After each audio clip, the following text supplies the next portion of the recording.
રાજકોટ જિલ્લાના ઉપલેટામાં મધુબેન દેસાઈ પ્રાથમિક શાળા ખાતે ગુજરાત સરકાર દ્વારા લેવાયેલી CETની પરીક્ષામાં મેરિટમાં પાસ થયેલા તમામ વિદ્યાર્થીઓને પ્રોત્સાહિત કરવા માટે એક ભવ્ય કાર્યક્રમનું આયોજન કરવામાં આવ્યું હતું, જેમાં ઉપલેટા નગરપાલિકા સંચાલિત 7 શાળાઓમાંથી ટોટલ 31 વિદ્યાર્થીઓ મેરિટમાં આવતા આ તમામ વિદ્યાર્થીઓને હજુ વધુ પ્રોત્સાહન મળે અને ખૂબ જ મહેનત કરી આગળ વધે તે માટે એક ભવ્ય કાર્યક્રમનું આયોજન કરાયું હતું। સરકાર દ્વારા લેવાયેલી આ CETની પરીક્ષામાં પાસ થતા તમામ વિદ્યાર્થીઓને સરકારે નક્કી કરેલ જિલ્લાની 4 શાળાઓમાં અભ્યાસ કરવાનો તમામ ખર્ચ સરકાર દ્વારા ચૂકવવામાં આવશે અને વધુમાં વિદ્યાર્થીઓને સારી એવી સ્કોલરશિપ પણ સરકાર દ્વારા આપવામાં આવશે, જેથી આવા વિદ્યાર્થીઓ ખૂબ જ આગળ વધે અને ઉચ્ચ કક્ષાએ અભ્યાસ કરી શકે।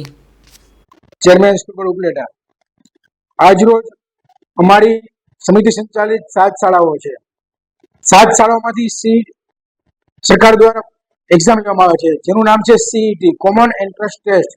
તેમાં અમારી 7 શાળા ટોટલ 32 બાળકોએ એમાં મેરિટમાં આવેલા છે, જેમાંની મધુબેન દેસાઈ પ્રાથમિક શાળા જે છે એના 12 બાળકો છે, આપણે શિયાળ પ્રાથમિક શાળાના 7 બાળકો છે, ભાઈમતી પ્રાથમિક શાળાના 5 બાળકો છે, જબરગઢના 6 બાળકો છે, લીલાબેન સુવા સ્કૂલના 1 બાળક છે।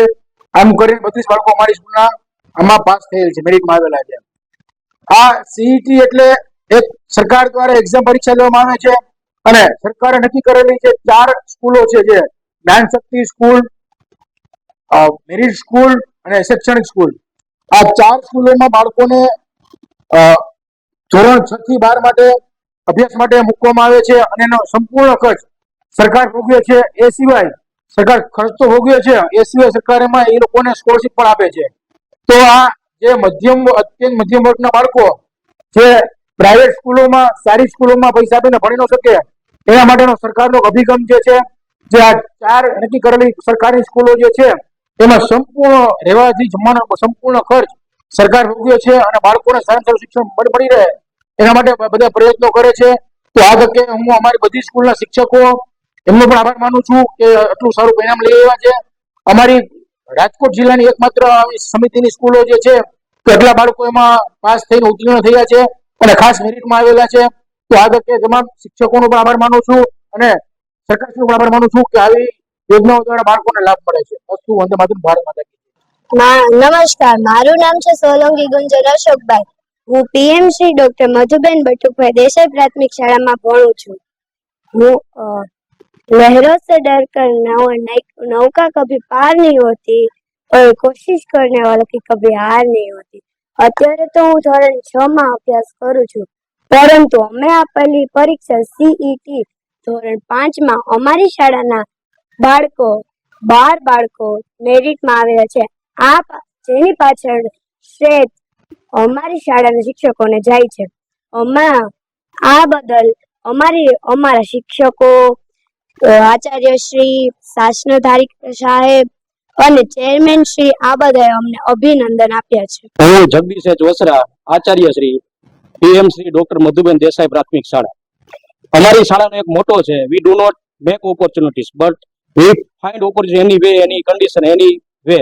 એટલે અમારી શાળા છે એની અંદર સરકારશ્રી દ્વારા જે આખા ગુજરાતમાં જે પરીક્ષા લેવાય છે CET કોમન એન્ટ્રન્સ ટેસ્ટ, એમાં ઉપલેટા તાલુકાની અંદર સમગ્ર શાળા જેટલી શાળાઓ છે એમાં અમારી એક જ શાળા એવી છે કે જેની અંદર 12 વિદ્યાર્થીઓ એકી સાથે મેરિટની અંદર સ્થાન પ્રાપ્ત કર્યું છે।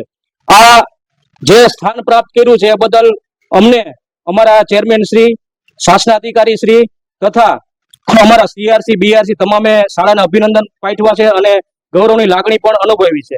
આ જે મેરિટમાં બાળકોએ જે સ્થાન પ્રાપ્ત કર્યું છે એ બદલ અમારે જે શાળાના શિક્ષકો છે એની પણ અથાગ મહેનત છે, અથાગ એક પ્રોસેસ માંથી નીકળી અને આ સરસ મજાનું રિઝલ્ટ આવ્યું છે। આની પાછળ શાળાના મેનેજમેન્ટનું પણ એક સારું એવું ડાયરેક્શન છે, સારું એવું પ્લાનિંગ છે, સારું એવું મેનેજમેન્ટ છે।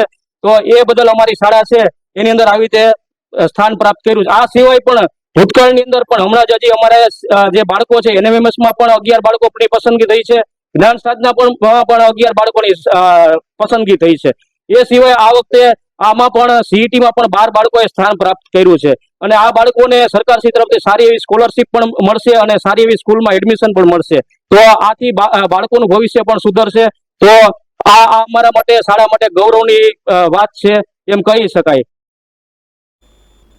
સરફરાઝ કોડી સાથે bureau report, today Gujarati news.